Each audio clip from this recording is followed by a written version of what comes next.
Madagascar Assistance Médicale est une entreprise dont la vocation est de sauver des vies au quotidien. Madagascar Assistance Médicale, notre engagement, sauver des vies.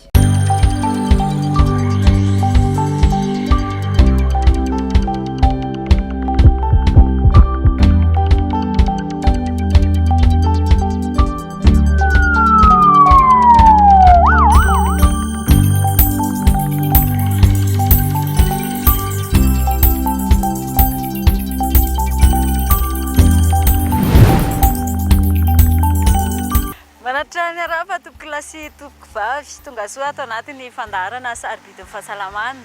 Ho an'ny androany dia manodidina ny mioritra, ny folaka ary ny tapaka eo amin'ny taolana ny fandraisana ny tanana izay sy ny fitsaboana tokony ho arahana raha toka sendra izay tranga izay isika. Izay ny lohahevitra hoentina aminao ho ampahafantariny mpitsabo atao anatin'ity fiarahantsika androany ity ny fomba fandraisana ny tanana ireo tranga ireo, ny fahasarotana mety iseho ihany koa raha toka tsy entina eny amin'ny tobim-pahasalamana, tsy atao fitarafana ihany koa ireo tranga ireo fa tonga dia hoentintsika eny amin'ny mpanotra fotsiny. Inona daholo izay fahasarotana izay? Ahoana ny fandraisana ny tanana ireo tranga ireo araka ny tokony ho izy? Ohatrohatry ny ahoana ihany koa ny fifamenoana andraikitra sy fitsaboana eo amin'ny mpanotra sy ny mpiasan'ny fahasalamana. Dia aro indray ny fandaharantsika hatramin'ny farany fa hitondrana aminao ny antsipirian'ireo tranga ireo.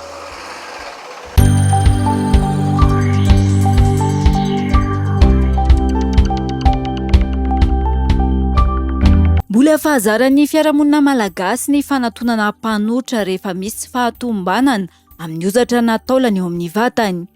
Afaka tsaboana tsara ary rehefa mivoatra nefa ny fitsaboana na ny medisina mandray an-tanana ireny tranga ireny. Androany indray zany tsika zany zao dia iresaka amin'ny aretina izay matetika tsaboantsika eny amin'ny fiainana andavanandro nefa efa mivoatra be ny fandraisana tanana médical sy chirurgical ireo aretin'ireo dia ny aretin'ny mioritra na ny hoe entorse, ny aretin'ny folaka na hoe luxation ary ny aretin'ny tapaka na ny hoe fracture. Ankoatran'ireo moa zany efa mivoatra lavitra be ankehitriny ny fomba fandraisana tanana, ny vanitolana na ny articulation na ny fahatapahana na reo malformation. Ny hitaritako ny saintsika angambany dia ireo rehetrarehetra ireo na ny mioritra zany na ny folaka zany na ny tapaka zany dia misy karazany isa-tsokajiny. Ohatra amin'izany ohatra hoe raha ny mioritra zany na ny hoe ny entorse dia misy ohatra ny atao hoe entorse bénin dia misy gradiny ohatran'izay ihany. Ka iny zany ny hitaritako ny saintsika hoe efa mivoatra lavitra ny fandrosin'ny medisina sy ny chirurgia mandray an-tanana an'ireny eto Madagasikara.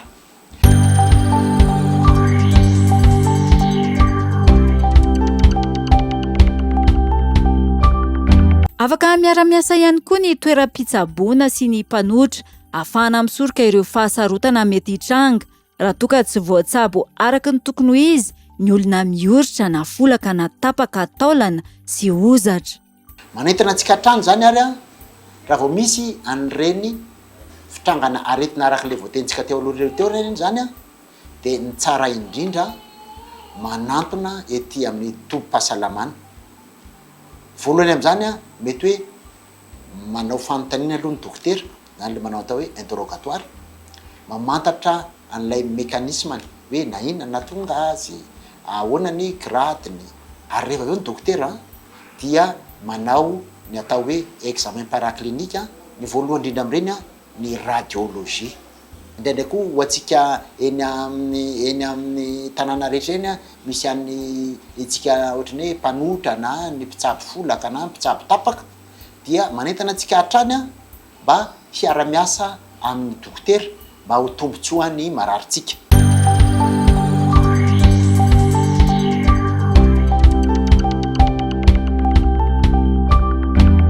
anisan'ireo fivoarana manamora sy mampahomby kokoa ny fitsaboanan'ireo tranga ireo ny fisian'ny radio numérique sy ny fanoloana ny vanintaolana simba izay samy efa afaka tanterahana eto Madagasikara avokoa. Arak'ilay tenentsika teo hoe efa mivoatra be ny médecine dia ao amin'ilay radio reny zany zao dia efa misy ny atao hoe radio numérique izay ahafahan'ny dokotera mijery ary manatsara ilay sary mba ahafahana mamantatra tsara ilay fahavoazana na ny atao hoe mioritra ny ray na ny antoritra na ny hoe folaka ny ray ary indrindra moa zany ny tapaka ka dia akoatran'ireny dia mbola mivoatra lavitra ihany koa ny ao anatin'ny médecine sy ny chirurgie traumatologie dia efa vita eto ihany koa zany vita eto Madagasikara ihany koa zany zao ireo mandamina an'ireny na indraindray misy hoe malformation osseuse ireny na indraindray koa lay fanoloana na ny fanoloana articulation anisan'izany zany ohatra ny matetika efa fatao eto amin'ny klinika tsika eto zany zao ohatra ny fanoloana ny lohalika na ny fanoloana ny hanche ny moja moa zany taolana moja izay anisany aretina mpahazon'ny olona rehetra indrindra rehefa tonga amin'le hoe arthropathie ny hanche izay tsy afaka mihetsika izay manisany mpahazony matetika amin'ny vehivavy nahazo azy taona izay na mety olo lehilahy ihany koa dia efa vita eto amintsika koa zany.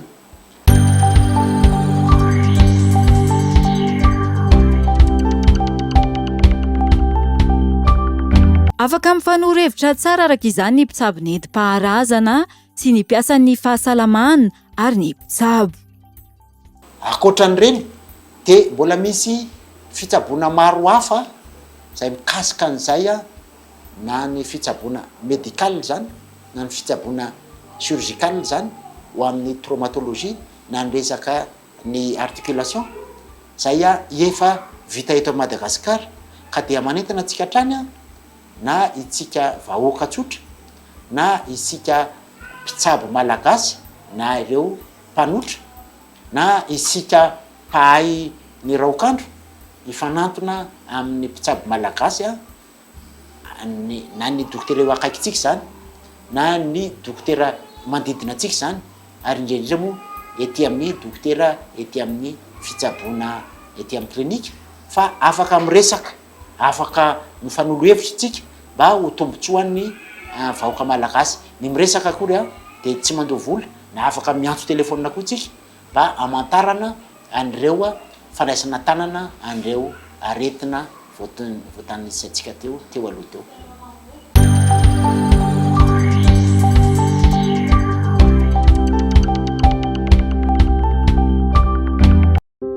La polyclinique d'Ilaf est un centre hospitalier à la pointe de la technologie dont la vocation est d'offrir aux Malagasy une prise en charge complète et efficace. Déployée sur 3 sites, Ilaf, Tanzimbato et Beorirk, la polyclinique tend à se rapprocher toujours plus des familles. Depuis sa création en 1995, la clinique n'a pas cessé d'investir dans les ressources humaines et dans les technologies de pointe, sans oublier la recherche. Polyclinique d'Ilaf, votre santé, notre priorité.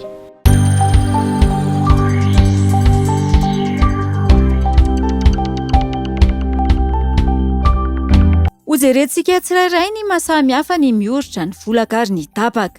Antsoina hoe entorse ny mioritra ary midika ho fahavoazana ny roy mampitohy ny taolana na ny antsoina hoe ligament. Resantsika voalohany zany ny atao hoe entorse na lay tsenentsika hoe mioritra. Ny famaritana moa zany dia lay misy fionan'ny taolana na ny hoe articulation misy zavatra maromaro no mandrafitra an'ilay articulation anisan'izany ny ligament na le mitazona anazy tsy hetsika. Ny ao anatin'ny entorse zany zao dia nisy fahavoazana ny ligament vokatry ilay ohatrany hoe fienjanana na hoe solafaka na hoe faux pas ka niotra n'ilay fianjanana ny farany na hoe fianjanana biolojika dia nitarika fahavoazan'ny ligament.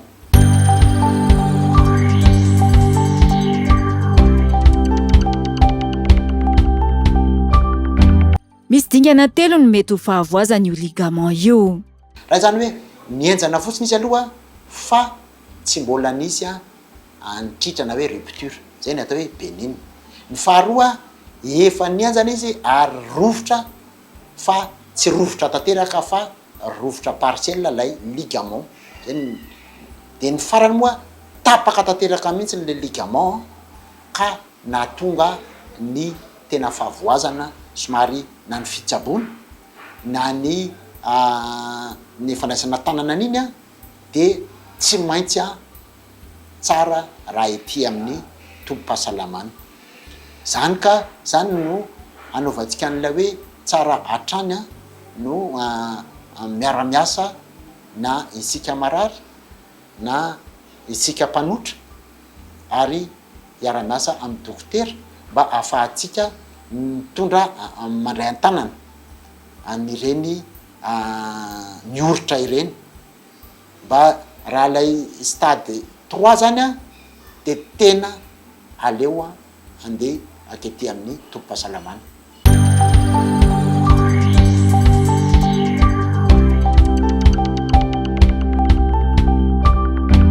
Lasa miverimberina foana ilay aretina raha toa ka ratsy ny fitsaboana ny entorse.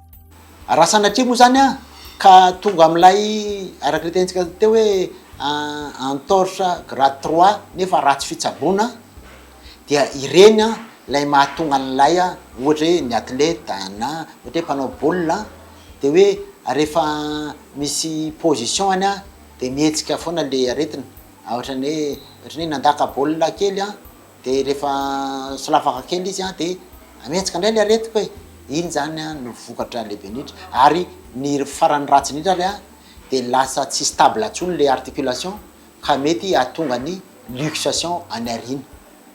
Misy mosasany tonga amin'ny hoe luxation chronique ohatrany hoe ny l'épaule isaky manao mouvement kely de miluxé ho azy na ny indraindray ny aty amin'ny ny fe na indraindray ny valano rano de anisan'ny pathologie an'ny entorse zay ratsy tsabo.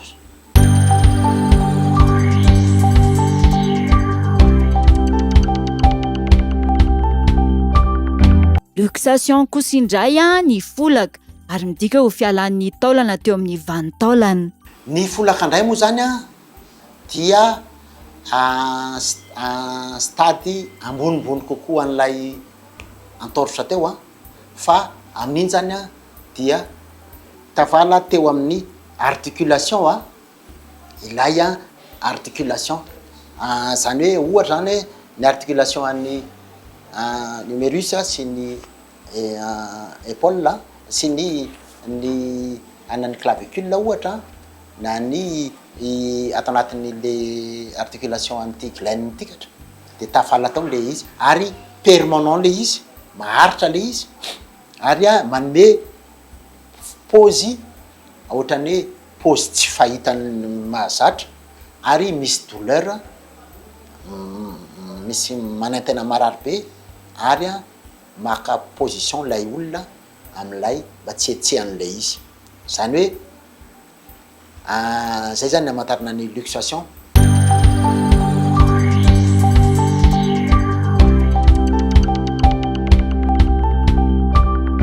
Tsy tokony averina eo ny taolana folaka fa mila entina hôpitaly.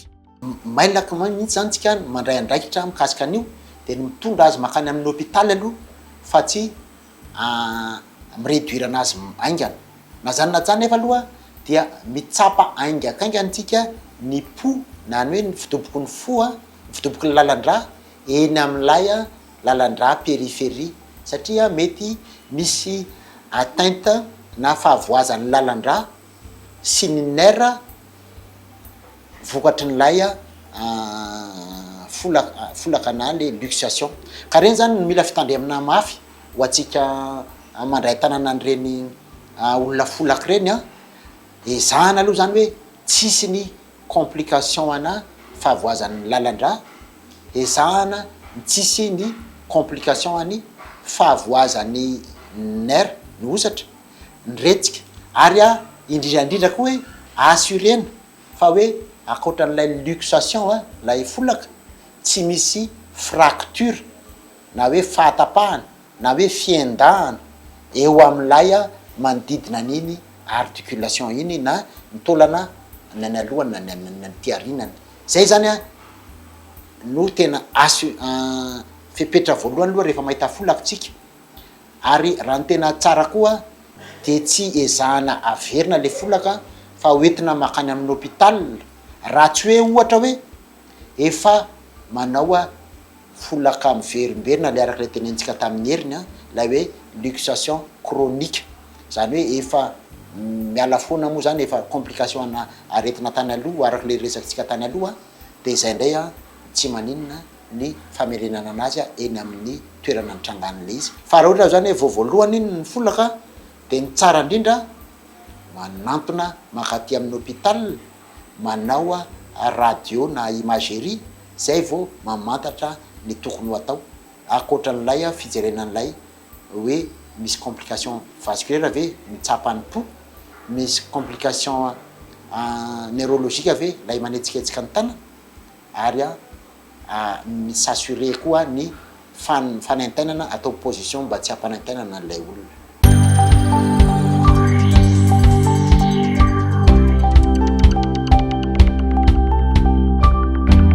Dingana efa sarotsarotra sy mafy indrindra amin'izy telo ireo ny fahatapahana na ny antsoina hoe fracture.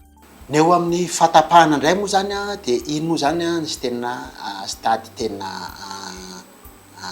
mafy indrindra, ary amin'iny zany de nitolana mihitsy ny tapaka, ary mety misy position miova moa zany le firafitry ny vatana, ary akoatran'iny mety hisy signany hoe craquement osseuse, akoatran'iny mety misy mobilisation anormale na hoe fietsehana tsy mahazatra, de mety hisy ekimose na mangana eo amin'ny faritra eo ary marary mafy la izy marary be.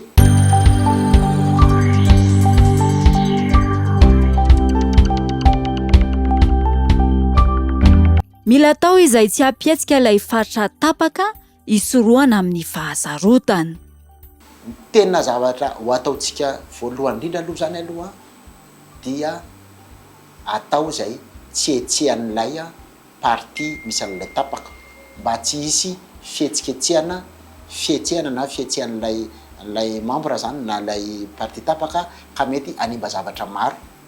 Indrindrandrindra assurena aloha zany aloha fa tsy misy zavatra hafa raha ohatra urgence vitaux hafa, satria indraindray reny tapaka reny zany de avy amina dona mahery vaika, zay mety tsy eo amin'le tolana tapaka fotsiny ny zavatra mitranga fa mety misy polytraumatisme hafa, mety fahavoazan'ny rein na fahavoazan'ny dona tany anatin'ny kibony na sanatria fahavoazana teny amin'ny lohany, zay mila zay fandraisana tanana haingana na hoe prise en charge urgence.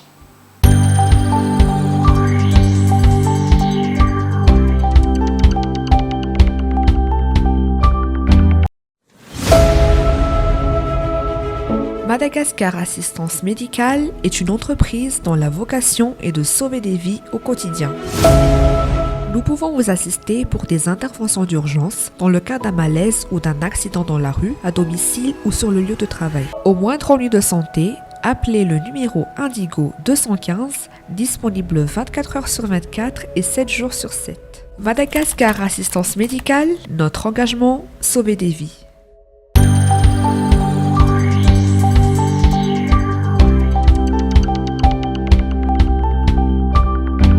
Mety tera-doza sy takaitra mandra maty ho an'ny olona voany ny fatapahan'ny taolany raha toa ka ratsy tsabo. De reny zavatra reny zany de manentina atsika hatrany fa ny fahadisoana na hoe ny fandraisana antanana diso eny amin'ireny zavatra mitranga noho ny fatapahana na mifolaka ratsy fanaisana tanana de mety misy fiatraikany ngeda be aty arimo.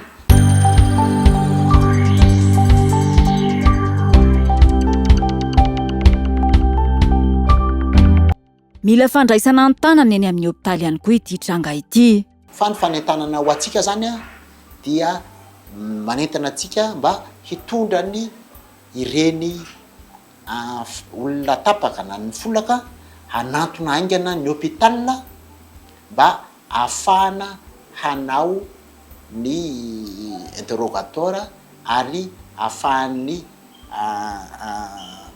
traumatologue na ireo mpitsabo manokana an'irainy tapaka reny handray tanana n'ilay marary sy ametraka ny indication mba ahafahantsika ny hoe mety hoe ho atao plâtre fotsiny ve na mety hoe tsy maintsy manisy fitaovana amin'ny fitsabonany reny na ny atao hoe ostéosynthèse moa zany. Ary rehefa avy eo ihany koa ny fanaraha-maso indrindra raha ohatra ka amin'ny hoe ny complication mety hitranga ohatran'ny hoe syndrome de loge sy ny complication akaikikaiky na ny complication alavidavitra ary indrindra ny fahafahan'ilay olona miverina amin'ny paoziny normale tao aorianan'ny fitsaboana natao azy. Ny tena tsara indrindra moa zany dia ohatran'ny hoe tsy nitranga taminy ilay fahavoazana rehefa vita ny fitsaboana aty ariny.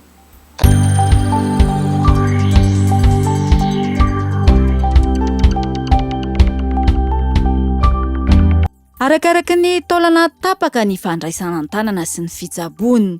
Amin'ny ankapobeny moa misy araka le tenentsika teo hoe misy karazany maro ny tapaka. Misy moa zany le hoe hoy isika zany hoe tapaka fa mifampitohy ihany, misy tapaka déplacé, misy tapaka tsy mifampitohy, fa ny fandraisana tanana an'ireny de misy karazany. Izy arakaraky ny taolana ny misy an'le tapaka na leo amin'ny samy taolana eo amin'le tapaka koa de mbola misy misy pitsopitsony maro zany zay ahafahana mametraka ny indication any fa aleo ny manampahaizana manokana ho amin'ireny aretina ireny any no tsara mametraka ny indication sy mandray an-tanana. Fa nazanona zany nefa dia manentana antsika hatrany ho mpinamana tsara amin'ireo dokotera.